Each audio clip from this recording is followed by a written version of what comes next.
65 battle bombers come into Bradley Field, Connecticut from Europe with more than 1,000 veterans of the Continental Air War. Home at last with 30-day furloughs. It's a dream sealed with a kiss. After their furloughs, the men will be trained in new heavy bombers and then on to Japan. But now the only thoughts here are to sort their clothing and gear and head for home as soon as possible. These are the types of American youth who broke the back of the Luftwaffe.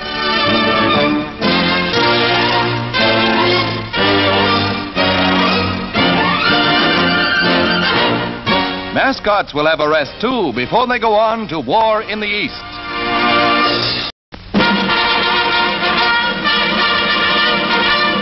President Truman has appointed Judge Louis Swellenbach of Spokane, Washington, as Secretary of Labor, the first of 3 new cabinet nominations.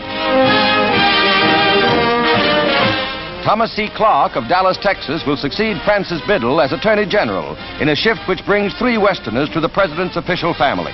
Mr. Clark has been Assistant Attorney General under Mr. Biddle.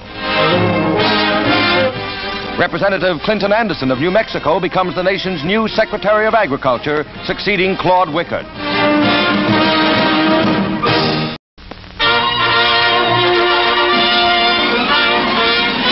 Secretary of State Edward R. Stettinius calls for full liberty for people throughout the world. The 4 freedoms stated by President Roosevelt: freedom of speech, freedom of religion, freedom from want, and freedom from fear, are, from the point of view of the United States, the fundamental freedoms which encompass all other rights and freedoms. The United States government will work actively and tirelessly, both for its own people and through the international organization for peoples generally, toward the protection and the promotion of these rights and freedoms.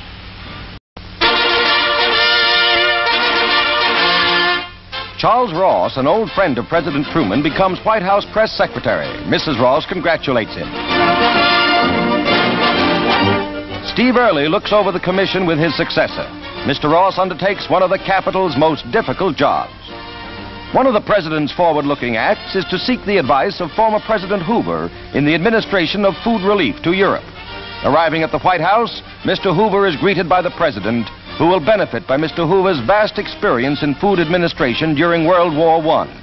A wise counselor in time of need.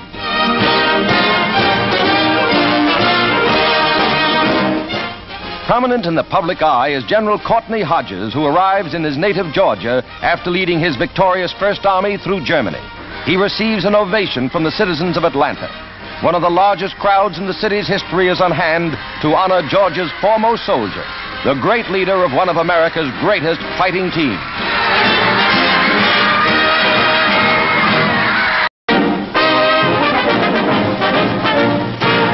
Sensation of this year's baseball season is one-armed Pete Gray of the St. Louis Browns. Despite his handicap, Pete asks and gives no favors, standing right up there with the best of them.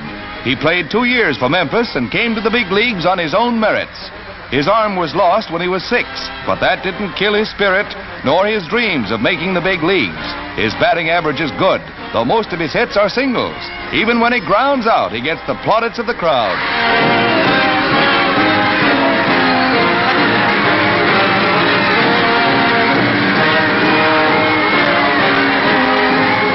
In left field, he really shines, and base runners are wary of the speed with which he discards his glove and throws to bases. His pluck and determination is an inspiration to all.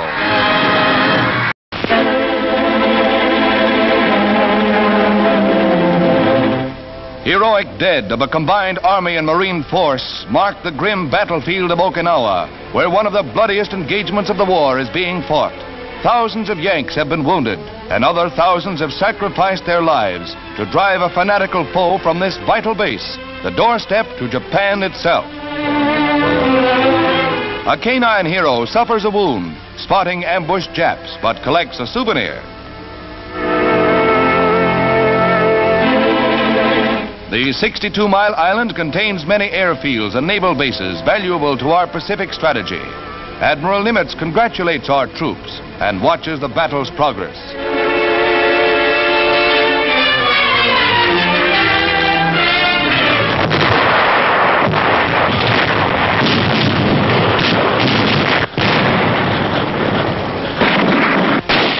Along the Jap southern defense line between Naha, Shuri, and Yonabaru, the Yanks advanced slowly, facing one of the fiercest artillery barrages of the war. In a few hours, the enemy poured 10,000 shells into a front of only 9,000 yards. Each small advance is gained by sheer grit in the face of withering fire from a suicidal enemy being slowly hammered back into the hill.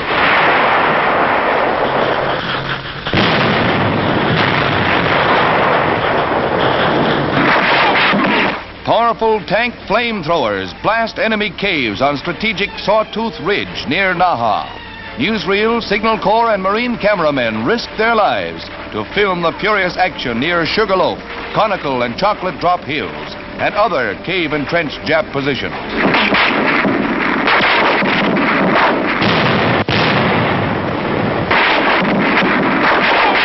The enemy defense line across the island is forced back and flanked at both ends by the dogged attack.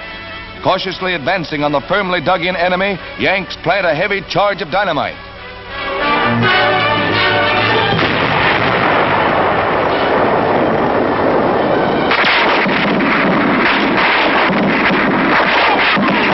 Tens of thousands of dead Japs litter the battlefield. In the southern part of the island, less than 25,000 of the original garrison of 80,000 Japs are cornered. Dummy tanks are left behind by the enemy, retreating into the defenses of Naha, under attack by our big guns.